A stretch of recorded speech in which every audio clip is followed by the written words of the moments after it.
Hello guys, welcome to decode exam. मैं हूं नूरुसलाम और मैं स्वागत करता हूं डिकोड एग्जाम के इस ऑनलाइन प्लेटफॉर्म पर आपका। गाइस, पिछली क्लास में हम लोगों ने ब्लड सर्कुलेटरी सिस्टम के पार्ट 1 को देखा था और उसमें से आगे बढ़ते हुए हम आज पार्ट 2 को देखेंगे। पिछली क्लास में हमने ब्लड सर्कुलेटरी सिस्टम के बारे में समझा था। ब्लड सर्कुलेटरी सिस्टम क्या होता है? ब्लड सर्कुलेटरी सिस्टम या रुधिर परिसंचरण तंत्र तीन चीज़ों का मिश्रण होता है: blood, heart and blood vessels. ठीक है, अगर हम इसकी बात करते हैं तो इसमें तीन कंपोनेंट मुख्य रूप से पाए जाते हैं। पिछली क्लास में हमने ब्लड के बारे में बहुत कुछ बात की थी। क्या क्या बात की थी, हम एक क्विक रिकैप कर लेते हैं ताकि बहुत सारी चीज़ें आपको पता चल जाए। ब्लड, पहली चीज़, ब्लड के बारे में हमने पढ़ा था कि ब्लड क्या होता है। ये एक कनेक्टिंग टिश्यू होता है, इसकी पीएच वैल्यू 7.4 होती है। इसका काम क्या होता है? इसका काम होता है बॉडी के टेम्परेचर को कंट्रोल करना। दूसरा काम, ट्रांसपोर्टेशन करना। ट्रांसपोर्टेशन करना मतलब बॉडी में एक जगह से दूसरी जगह चीज़ों को लेके जाना। ठीक है, वो कौन कौन सी चीज़ें, हार्मोन्स, प्रोटीन, विटामिन, सबको एक जगह से दूसरी जगह लेके जाना, इसका काम होता है। आगे बढ़ते हैं तो अगली चीज़ हमने देखी थी ब्लड का कंपोजिशन। कंपोजिशन की अगर हम बात करते हैं तो ब्लड दो चीज़ों से मिलकर बना होता है, प्लाज्मा और ब्लड कॉर्पिकल्स। प्लाज्मा जो होता है कलरलेस चीज़ होती है, 55 से 60% हमारे ब्लड का हिस्सा प्लाज्मा होता है। और दूसरी चीज़ क्या थी? ब्लड कॉर्पिकल्स। ब्लड कॉर्पिकल्स 40 to 45% कंपोजिशन रखता है, जिसमें आरबीसी, डब्ल्यूबीसी और प्लेटलेट्स होते हैं। इनका हमने एक पिछली क्लास में एक पूरा का पूरा एनालिसिस किया था, देखा था कि इन तीनों में क्या क्या चीज़ें डिफ्रेंशिएट करती हैं और कैसे कैसे करती हैं, उसको देखा था। फिर हमने ब्लड क्लासिफिकेशन देखा था। Blood classification is given by Karl Landsteiner. Karl Landsteiner ने ब्लड को 4 हिस्सों में बांट रखा था, या ब्लड को हम 4 हिस्सों में क्लासीफाई करते हैं, ए बी और ओ। ठीक है, इसमें ओ जो होता है वो यूनिवर्सल डोनर होता है और ए बी जो होता है यूनिवर्सल एक्सेप्टर होता है। ठीक है, इतनी चीज़ों को हमने देखा था। उसके बाद ब्लड के अंदर थोड़ा बाद में कार्ल लैंडस्टीनर और उनके सहयोगी वीनर ने एक और प्रोटीन खोजा 1940 में, जिसको बोला गया RH फैक्टर। क्यों? क्योंकि इसको ढूंढा गया सबसे पहले बंदर में, तो इसका नाम RH फैक्टर रखा। कौन से बंदर में? रेसुस बंदर में। और ब्लड के डिफरेंट डिफरेंट कंपोजिशंस को हम यहाँ पर स्टडी कर चुके हैं। ठीक है, किस किस ब्लड ग्रुप से के कॉम्बिनेशन से क्या क्या चीज़ें हो सकती हैं वो हमने देखा था। मदर फादर में से किसी का ब्लड ग्रुप ए हो, दूसरे का बी हो, तो बच्चों में कौन सा ब्लड ग्रुप पाया जा सकता है? कोई भी, ए बी और ओ में से कोई भी पाया जा सकता है। दूसरा, अगर मदर फादर में से एक यूनिवर्सल डोनर हो, दूसरा यूनिवर्सल एक्सेप्टर हो, तो बच्चों में कौन सा ब्लड ग्रुप हो सकता है? वो ब्लड ग्रुप होगा जो माता पिता में नहीं है। माता पिता में कौन सा नहीं? ए और बी। तो इन सब चीज़ों को हमने पिछली क्लास में डिस्कस किया था। अब उससे आगे आज हम डिस्कस करेंगे blood related disease. Blood related disease में सबसे पहले हमारे पास जो बीमारी आती है वो आती हीमोफीलिया। फिर दूसरे नंबर पे आती है सिकल सेल एनीमिया और तीसरे नंबर पे आती है थैलीसीमिया। हीमोफीलिया क्या होती है? हीमोफीलिया आमतौर पे चोट लगने पर 2 से 3 मिनट में आपका ब्लड क्लॉट कर जाता है, लेकिन जो व्यक्ति इस बीमारी से पीड़ित होता है, किससे? हीमोफीलिया से, तो क्या होता है? चोट लगने पर उसका ब्लड क्लॉट नहीं करता है ना। और इस वजह से व्यक्ति की मौत भी हो सकती है। और किस विटामिन की कमी से ये बीमारी होती है? विटामिन के की कमी से। प्रोथ्रोम्बिन प्रोटीन है, प्रोथ्रोम्बिन प्रोटीन है, ये प्रोटीन आपके शरीर में नहीं बन पाता है, यही आपके ब्लड की क्लॉटिंग में सबसे ज़्यादा मदद करता है। ठीक है, हीमोफीलिया के बारे में अगर हम बात करें तो इसको हम रॉयल डिजीज़ के नाम से भी जानते हैं।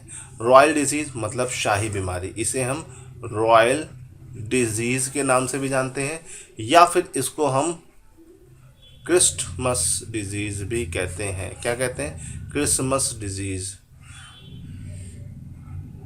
ठीक है, ये याद रखिएगा। क्रिसमस इस बीमारी से पीड़ित पहला व्यक्ति मिला था, तो इसीलिए उसके नाम पर इसका नाम क्रिसमस पड़ा। दूसरी चीज़, जितने भी शाही परिवार थे आपके, ठीक है, चाहे वो इंग्लैंड के हो, चाहे आपके जर्मनी के हो, या कहीं के भी शाही परिवार थे, उनके अंदर ये बीमारी पाई जाती है। क्वीन विक्टोरिया को बीमारी थी और उनसे उनके सारे वंशजों में ये बीमारी देखने को मिली, ये याद रखिएगा। ठीक है, ये याद रखिएगा। यहाँ पर ये बीमारी जो है हमेशा फीमेल से कैरी ऑन करती है। ठीक, अब देखिए हार्ट को शुरू करने से पहले दो चीज़ें और हैं, उनको भी हम देख लेते हैं फटाक से। ठीक है, यहाँ पर अलग से। ठीक, पहले नंबर पे आता है आपका सिकल सेल एनीमिया।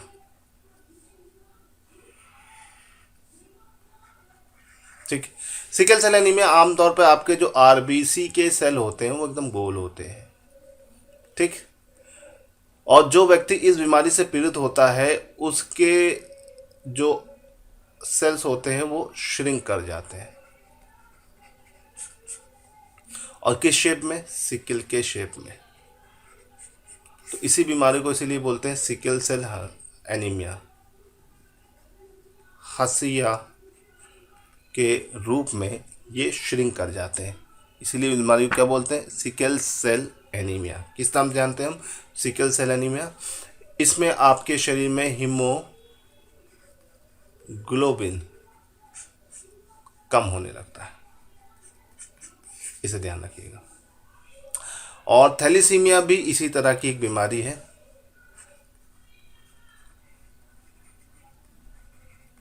थैलीसीमिया जो बीमारी होती है वो बेसिकली एक्स क्रोमोसोम के कारण होती है। कौन से क्रोमोसोम? X chromosomes. क्रोमोसोम्स क्या होते हैं? क्रोमोसोम्स जो होते हैं ये प्रोटीन और डीएनए से मिलके बने होते हैं, और ये आपकी जेनेटिक कोडिंग बताते हैं। जेनेटिक कोडिंग मतलब आप कैसे दिखोगे, बनोगे, इन सब को डिफाइन करता है आपका क्रोमोसोम। आमतौर पे समान व्यक्ति के शरीर में 23 क्रोमोसोम होते हैं। 22 एक जैसे होते हैं और एक जो होता है वो जोड़े में होते हैं। कितने कैसे होते हैं? जोड़े में या पेयर्स में होते हैं। 22 ऑटोसोम्स होते हैं, एक जैसे होते हैं, और 23वां जो होता है वो एलोसोम होता है। ये जेंडर डिफाइनिंग होता है। अगर किसी में XX है तो वो बच्चा होगा फीमेल, अगर वो XY है तो वो बच्चा होगा मेल। तो एक तरह से देखा जाए तो ये सब 22 जोड़े सब में मेल फीमेल दोनों में समान होते हैं, एक जैसे होते हैं। डिफरेंस कहाँ से बनता है? आपका 23वें नंबर पे, है ना। अब देखा जाए तो एक्स क्रोमोसोम किस में ज़्यादा होता है? मेल में कि फीमेल में? सॉरी, ये वाई है, फीमेल में ज़्यादा होता है। ठीक है, तो ये क्रोमोसोम, ये बीमारी जो होती है वो एक्स क्रोमोसोम के कारण होती है, और एक्स क्रोमोसोम किस में ज़्यादा होता है? फीमेल में। तो ये बीमारी को कैरी ऑन करने का काम कौन करता है? फीमेल। इस बीमारी को एक जनरेशन से दूसरी जनरेशन आगे पहुंचाने का काम करती है फीमेल्स। ठीक है, इसे याद रखिएगा। चलिए समझ लेते हैं इस चीज़ को, और अच्छे से समझ लेते हैं ताकि कोई भी दिक्कत ना आए। अगर हम बात करते हैं कि अगर कोई मेल है, मेल मतलब XY, और एक फीमेल है XX, सपोज कर लेते हैं, मान लेते हैं कि भैया इस मेल को थैलीसीमिया है, मतलब इसका एक्स क्रोमोसोम क्या है? गड़बड़ है। देखो गोला बना दिया। तो अब इनका अगर कॉम्बिनेशन देखेंगे इनके बच्चों का, तो बच्चों का कॉम्बिनेशन 4 तरह का हो सकता है। XX, XX, YX, YX। ठीक, तो अगर देखा जाए तो खराब वाले जो क्रोमोसोम है जिसको मैंने वाइट कर रखा था, वो पहला इसमें जाएगा और दूसरा इसमें जाएगा। बाकी दोनों में कोई एक क्रोमोसोम खराब वाला नहीं मिलेगा। तो यहाँ पर ये जो प्रॉब्लम है वो किस में जा रही है? फीमेल्स में, लड़कियों में। अब ध्यान दीजिएगा, लड़कियों में दोनों क्रोमोसोम एक्स, तो भैया अगर दोनों का काम एक है तो एक अगर काम नहीं कर रहा दूसरा उसका काम कर रहा है, तो लड़कियों के अंदर सिम्टम्स होगा लेकिन बीमारी नहीं होगी। अब यही लड़की नेक्स्ट जनरेशन में जा रही है, ठीक है, और एक समान पुरुष के साथ विवाह कर रही है, इसका ये क्रोमोसोम गड़बड़ है। तो इनके बच्चों का कॉम्बिनेशन क्या होगा? X cross X, X cross Y, X cross X, X cross Y. ठीक है,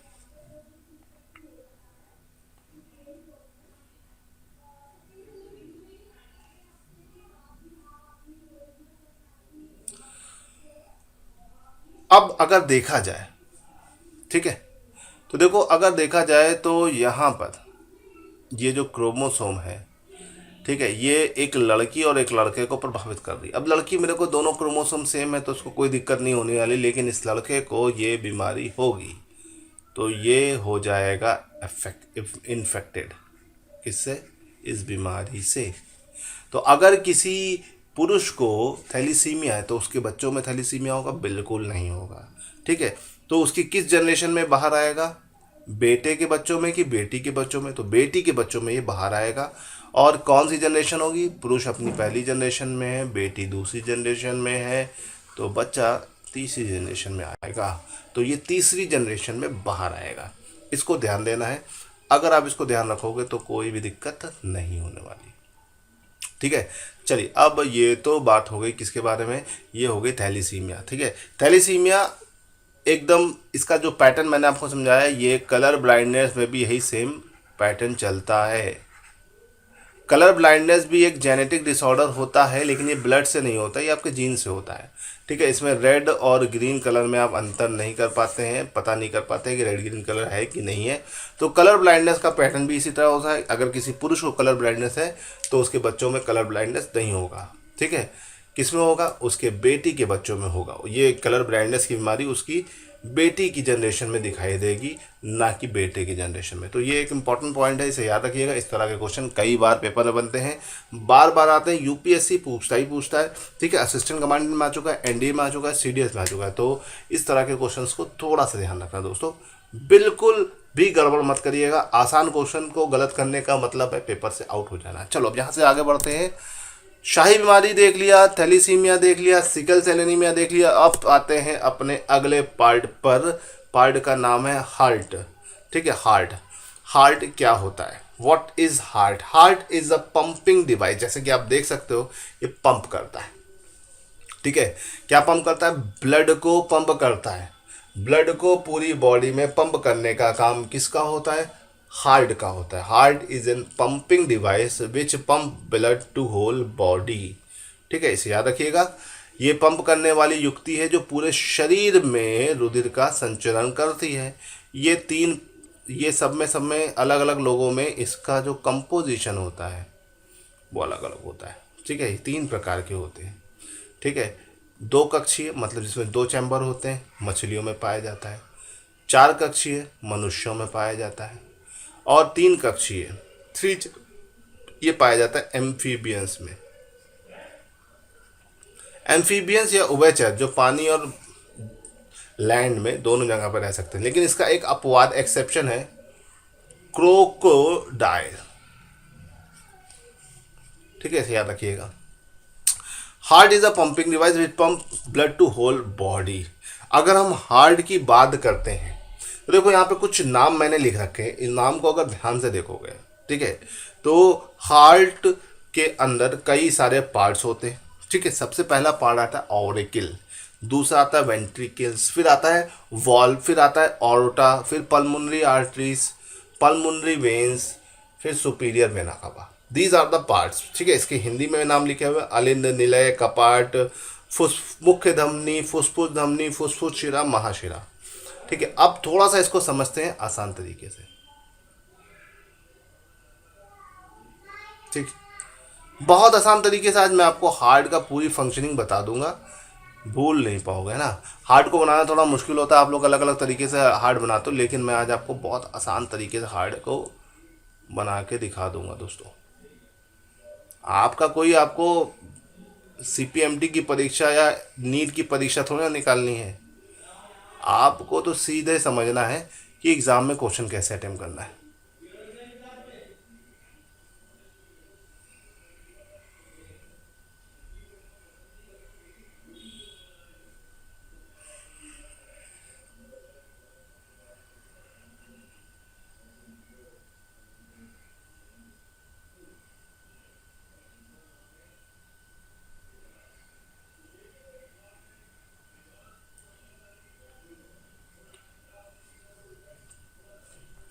देखो ये जो ऊपर वाला हिस्सा है ये है आपका ऑरिकल,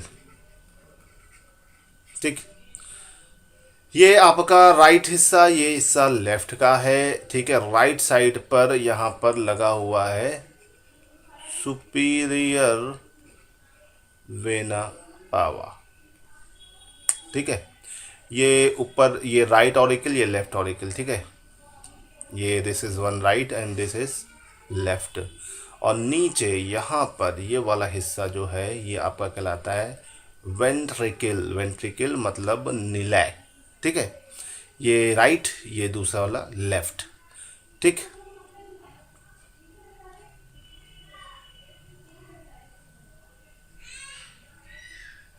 अब ध्यान देने वाली बात यह है कि आपका लंग्स जो है यहाँ पर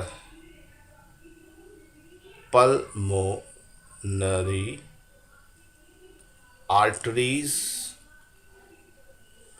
और ऊपर है आपका पल्मोनरी वेन्स से कनेक्टेड है, ठीक है। और लंग्स बीच में लगा हुआ है। फिर ये लेफ्ट वाला पार्ट, ठीक है। और यहाँ पर ट्राइकस्टिड वॉल्व और यहाँ पे बाइकप्सिड वॉल्व, दो 3 वॉल्व इधर लगे, 2 वॉल्व इधर लगे, ठीक है। 3 नंबर पे जो 3 वॉल्व हैं उनको हम बोलते हैं ट्राइकस्पिड वॉल्व, ठीक है। और 2 पर जो है वो है आपका बाइकस्पिड वॉल्व। आपको याद रखना है, आसान तरीके से मैंने दिल बता दिया है बना के। देखो अब देखो ये सुपीरियर वेना कावा, मैं कलर चेंज कर लूँगा ताकि आपको अच्छे समझ में आ जाए।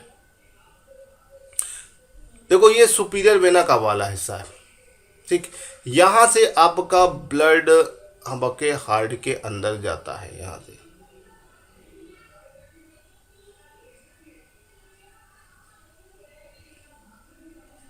ठीक। और फिर यहाँ पर आपका वॉल्व लगे होते हैं, ट्राइकस्टिड वॉल्व। जैसे ब्लड अंदर जाता है वॉल्व यूनी डायरेक्शन होते हैं, खट से नीचे की तरफ खुल जाते हैं और ब्लड नीचे जाता है, भर जाता है, ठीक है। यहाँ पर इनप्योर ब्लड होता है, इनप्योर ब्लड जो आपके राइट साइड से होता हुआ ट्राइकस्टिड वॉल्व से होता हुआ वेंट्रिकल में पहुंचता है। फिर ये पल्मोनरी आर्टरी से आगे बढ़ता हुआ पहुंचता है आपके लंग्स तक। अब लंग्स क्या करते हैं दोस्तों, लंग्स आपके इनप्योर ब्लड को प्योर कर देते हैं। क्या कर देते हैं, प्योर, शुद्ध कर देते हैं। और फिर यहाँ से प्योर ब्लड आपके पल्मोनरी वेन से होता हुआ पहुँचता है कहाँ पर, हार्ट के लेफ्ट साइड पर। फिर यहाँ से ब्लड होता हुआ पूरी बॉडी में वापस। तो कुछ इस तरह से हार्ट का पूरा सिस्टम चलता है। हार्ट ब्लड को खींचता है, सुपीरियर वेना कावा से इनप्योर ब्लड आता है आपके हार्ट के राइट साइड में, इनप्योर ब्लड होता है। फिर वो इनप्योर ब्लड लंग्स के पास जाता है, लंग्स उसे प्योर कर देता है। फिर वो लेफ्ट में जाता है और वहाँ से वापस बॉडी में पंप हो जाता है। तो एक तरफ से बॉडी से हार्ट ब्लड आता है हार्ट में और इनप्योर होता है, लंग्स से पास होकर प्योर होकर वापस लेफ्ट साइड में जाता है, वापस पंप होकर वापस बॉडी में जाता है। ये इसका पूरा सिस्टम होता है, इसको ध्यान रखिएगा, ठीक। अब इसका एक सिंपल सा सिस्टमैटिक डायग्राम आपको यहाँ पर मैं दिखा रहा हूँ, ठीक है। देखो यहाँ बॉडी से, ठीक है, बॉडी से देखो यहाँ पर ये इनप्योर ब्लड निकला निकला निकला और देखो ये यहाँ से आगे बढ़ा आगे बढ़ा आगे बढ़ा बढ़ा कहाँ पहुँचा, राइट ऑरियम या राइट ऑरिकल से, ठीक। फिर वो नीचे गया राइट वेंट्रिकल के पास, फिर वहाँ से निकला और निकल के कहाँ पहुँचा आपका, सीधे लंग्स के पास, वहाँ से प्योर होके लेफ्ट ऑरियम में और फिर लेफ्ट वेंट्रिकल में, फिर वापस बॉडी में। तो ये पूरा सिस्टम चलता है, आप इसे समझ सकते हो, ठीक है।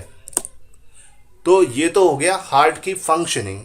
अब हार्ट फूलता है सिकुड़ता है, फूलता है सिकुड़ता है, लगातार ये पंप करता रहता है, ठीक है।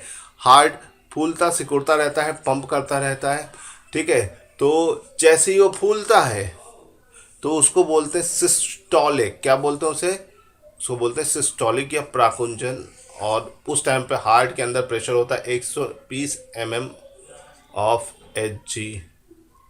और जब वो सिकुड़ता है, डायस्टोल करता है, संकुचन करता है, तो उसके अंदर प्रेशर होता है 80 mm ऑफ Hg। ठीक है, तो हार्ट फूलता है, सिकुड़ता है, फूलता है, सिकुड़ता है, इसे ध्यान रखिएगा। अब वो बोल हार्ट का फूलना सिकुड़ना सिस्टोल डायस्टोल होने पर आपके बॉडी में आपका ब्लड प्रेशर जनरेट हो जाता है। क्या जनरेट होता है? Blood pressure. इसे याद रखिएगा। जब जो 3 वॉल्व खुलते हैं और 2 वॉल्व बंद होते हैं, तो वॉल्व के खुलने और बंद होने से आवाज़ आती है लब डब, यहाँ लिखा है। ठीक है, और आपके ब्लड का पूरा प्रेशर नापने के लिए हम यहाँ पर यूज़ करते हैं, क्या यूज़ करते हैं? स्फाइग्नोमैनोमीटर, जैसा कि आप मेरे पीछे देख सकते हो अच्छे से, स्फाइग्नोमैनोमीटर। इस स्फाइग्नोमैनोमीटर जो डॉक्टर यूज़ करता है आपका बीपी नापने के लिए, उसको क्या बोलते हैं? स्फाइग्नोमैनोमीटर। इसको ध्यान रखिएगा। अब आपका हार्ट की बीट क्या होती है? ठीक, हार्ट बीट कैसे जनरेट होती है? हार्ट बीट जनरेशन कैसे होता है, हम इसको देखते हैं कि हार्ट बीट का जनरेशन जो होता है, या हार्ट बीट जो जनरेट होती है, वो SA नोट के कारण होती है। SA note sino auricular note आपके ऑरिकल के राइट साइड में पाया जाता है, राइट ऑरिकल में अपर साइड में पाया जाता है, और ये इम्पल्स को जनरेट करता है। इम्पल्स मतलब आवेग को उत्पन्न करता है, करंट जनरेट करता है। जैसे ही करंट जनरेट होती है, वो AV नोड उसे कैच करके पूरे हार्ट में सर्कुलेट कर देता है, और इस तरीके से क्या होता है? आपकी हार्ट बीट जनरेट होती है। हार्ट बीट जितना भी सिस्टम छोटा होगा, हार्ट बीट उतनी ज़्यादा होगी, और सिस्टम जितना बड़ा होता जाएगा, हार्ट बीट उतनी कम होती जाएगी। तो याद रखिएगा, HB मतलब heart beat is inversely proportional to size. Size जितना बड़ा होगा, हार्ट बीट उतनी कम होगी। हार्टी की हार्ट बीट होती है 25 के करीब, चूहे की 400 के करीब, इसे याद रखिएगा। तो इसी तरह से जो 6 महीने के बच्चे होते हैं, उनकी हार्ट बीट 120 से 60, टॉडलर 2 साल के जो बच्चे होते हैं 90 से 40, प्री स्कूलर बच्चों की 80 से 110 के बीच में। ठीक है, स्कूल एज के बच्चे 75 से 100, अडल्ट जो लोग होते हैं 60 से 90, और जो बूढ़े लोग हो जाते हैं उनकी 60 के करीब होती है या इससे कम होती है। ठीक है, इसको याद रखिएगा। ये आपकी हार्ट बीट हो गई। चलो अब यहाँ से आगे बढ़ते हैं। अगर कभी कभी आपके शरीर में क्या होता है, प्रॉब्लम आ जाती है। क्या प्रॉब्लम आती है? कि आपके शरीर में SA नोड जो है ये खराब हो जाता है। तो जब SA नोड खराब हो जाता है, तो उसकी जगह लगाया जाता है ये पेस मेकर। पेस मेकर क्या होता है? एक आर्टिफिशियल SA नोड होता है, और ये आपके SA नोड की जगह लगाया जाता है ताकि आपकी हार्ट बीट जनरेट हो सके। इसे याद रखिएगा, इंपॉर्टेंट है। चलिए यहाँ से आगे बढ़ते हैं। तो कुछ टर्मिनोलॉजीज पर ध्यान दे देते हैं। ECG, इलेक्ट्रोकार्डियोग्राफ, ठीक है, 1901 में डेवलप किया गया। ECG जो होता है आपकी हार्ट बीट को रीड करने के लिए बनाया गया है। ठीक, EEG, इलेक्ट्रोएन्सेफलोग्राफ, ये आपके ब्रेन सिग्नल्स को रीड करने के लिए बनाया गया है। MRI, ये पूरी बॉडी की स्कैनिंग करता है, फुल बॉडी स्कैनिंग करता है। इसे याद रखिएगा, ये इंपॉर्टेंट है, ध्यान देने वाली चीज़ है। MRI magnetic resonance imaging, ECG electrocardiograph, EEG electroencephalography, ये सब इनके फुल फॉर्म है, इनको याद रखिएगा। ठीक, इसके बाद आते हैं ब्लड वेसल्स पर। देखिए, ब्लड वेसल्स की अगर हम बात करें तो ब्लड वेसल्स वो होती हैं जैसे पाइप घर में होते हैं पानी लाने ले जाने के लिए, इसी तरह ब्लड वेसल्स होती है ब्लड को लाने ले जाने के लिए। जब हम इसकी बात करते हैं ब्लड वेसल्स की, तो ब्लड वेसल्स हमारे पास 2 तरह की होती हैं। ठीक है, पहली ब्लड वेसल जो होती है, जैसा कि आप यहाँ पे देख सकते हो, ठीक, ब्लड वेसल्स 2 तरह की हमारे पास है। ठीक, पहली आपकी आर्टरीज, और दूसरी होती है आपकी वेन्स। ठीक है, एक होती है आपकी धमनी और दूसरी होती है आपकी शिरा। ठीक है, अब इसको समझने का टाइम आ गया, इसको थोड़ा सा समझ लेते हैं आसान तरीके से। ठीक, देखो, जब हम बात करते हैं आर्टरीज के बारे में। ठीक है, आर्टरीज जो होती है और दूसरी होती है वेन्स।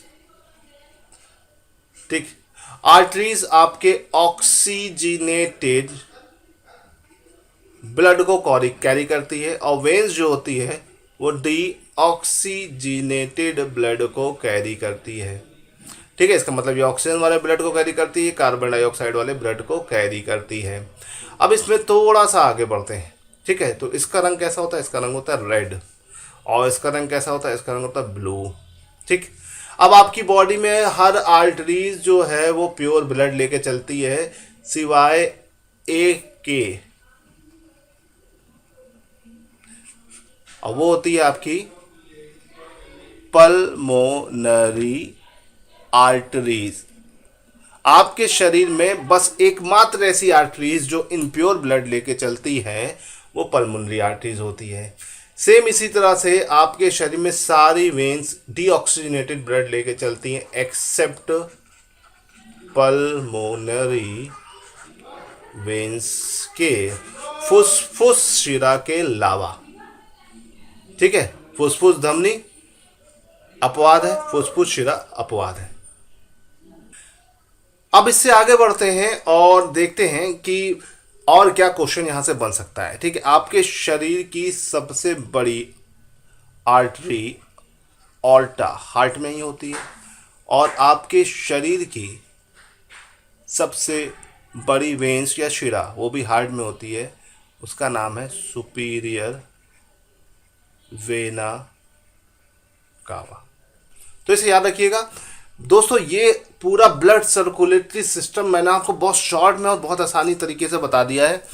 वीडियो पसंद आई तो भैया लाइक शेयर जरूर करिएगा और अपने कमेंट जरूर दीजिएगा।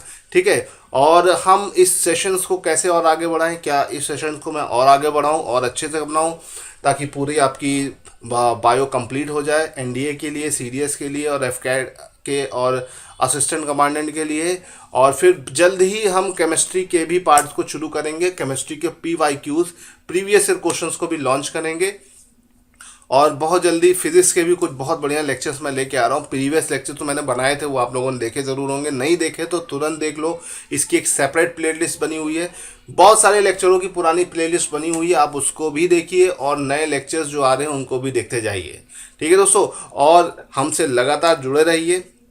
इस वीडियो को ज़्यादा से ज़्यादा शेयर करिए और हमारे टेलीग्राम चैनल पे ज़रूर जुड़िए। टेलीग्राम चैनल का नाम है डिकोड एग्जाम डिफेंस। वहाँ पे कनेक्ट होने पर आपको काफ़ी सारी जानकारियाँ मिलती जाएंगी। जय हिंद।